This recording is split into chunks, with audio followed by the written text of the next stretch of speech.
هنيئا للمنتخب الوطني المغربي بحصد بطاقة التأهل إلى دور الربع من كأس العالم المقام بأوزبكستان. هذه المقابلة كانت تواجه فيها المنتخب الوطني المغربي المنتخب الإيراني. المنتخب الإيراني اللي تيحتل المرتبة الرابعة عالميا، وهو تتعد أقوى منتخب آسيوي. فالمهم، المنتخب الإيراني كان احتل سنة 2000 في نسخة 2016 من كأس العالم المرتبة الثالثة. فقبل بداية هذه المقابلة كل شيء الناس المحللين ومحبي هذا النوع من الرياضة كانوا يرجحوا كفة المنتخب الإيراني على أنه هو اللي غادي يفوز خلال هذه المقابلة، خاصة وأنهم تعرفوا بأن المنتخب الإيراني منتخب تلعب تعتمد القوة في اللاعب ديالو، ومنتخب ما عنده لاعبين مهاريين يمكن انهم يوصلوا للشباك بسهوله، وحتى انهم تيجيدوا القذف في اتجاه الشباك. وهذه من النقاط اللي كانت تترجح الكفه ديال المنتخب الايراني انه يفوز خلال هذه المقابله. المنتخب المغربي كان يعاني من النقص، بزاف او العديد من اللاعبين تصابوا وما شاركوش خلال هذا الكأس العالميه. فعلى العموم هذه المقابله كانت مقابله شد الاعصاب والتوتر، خاصه في الدقائق الاخيره من المقابله. فلاحظنا بان التوتر كان سائد في الدقائق الاخيره من المقابله بالنسبه للطاقم التقني ديال المنتخب الايراني، وكذلك الطاقم التقني ديال المنتخب المغربي. كي شفناه في اخر المقابله كيفاش كان متوتر جدا، خاصه وانه بعد الدقائق من المقابله لم يتم احتسابها.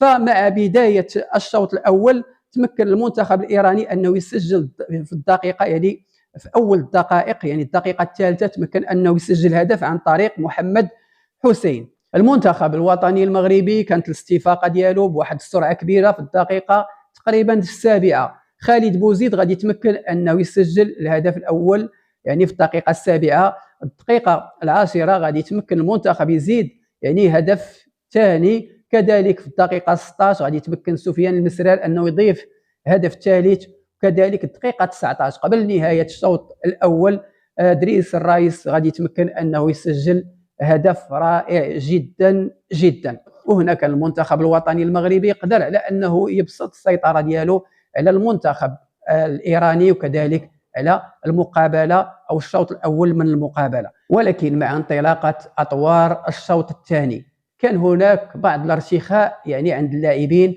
وديال المنتخب الوطني المغربي. تمكن المنتخب الايراني على اثرهم انه يسجل هدفين تقريبا في دقيقه واحده، بسرعه تمكن انه يقلص الفارق حتى اصبحت النتيجه 4-3. وهنا المنتخب الوطني المغربي غادي يستافق عاوتاني من جديد، وغادي يبدا في الخطه وغادي يستمر على الخطه اللي كان بدا بها خلال الشوط الثاني، وهي الحراسه الفرديه. البلوك متقدم، اعتمد خطه دفاعيه محضه، وما كانش يرتكب اخطاء الا نادرا. فهذا الشيء اللي خلى ان المنتخب الوطني المغربي رغم الاستفاقه ديال المنتخب الايراني قدر على انه يدافع على المرمى. الحارس انبيه لعب دور كبير، لان المنتخب الايراني ولاعبيه تيتمكنوا او تيتميزوا بالقذافات القويه، سددوا العديد من القذافات في اتجاه المرمى ديال الانبيه، ولكن كان لهم بالمرصاد. المنتخب الايراني كان متسرع في اخر دقائق اللقاء انه يسجل الهدف ديال التعادل، الشيء اللي خلاه انه يرتكب اخطاء كثيره في حق المنتخب ولاعبي المنتخب الوطني المغربي. هذه الاخطاء اللي وصلت ل5 ديال الاخطاء. وفي هذا الوقت المنتخب الايراني انقص من الاندفاع ديالو، لان كل خطا يساوي ضربه جزاء. لحسن حظ المنتخب الايراني انه لم يتم الاعلان عن اي ضربه خطا من طرف حكام اللقاء. المقابله في اخر الاطوار ديالها عرفت الكثير من التشنج من طرف اللاعبين وكذلك من طرف الطاقم التقني للمنتخب الايراني. كانوا يحاولوا انهم يسجلوا هدف التعادل، ولكن لحسن الحظ هذا اللقاء انتهى لصالح المنتخب الوطني المغربي ب4-3، وتأهل المنتخب المغربي لدور الربع لكأس العالم بأوزبكستان لمواجهة المنتخب البرازيلي. فهنيئا للمنتخب الوطني المغربي بكل هذه الروح القتاليه اللي بداوها في هذه المقابله وجه المنتخب الايراني والانتصار الكبير اللي حققوه اليوم. وصلنا لنهايه هذا الفيديو، شكرا على حسن المتابعه. ما تنساوش التعليقات ديالكم اسفل هذا الفيديو. الى اللقاء.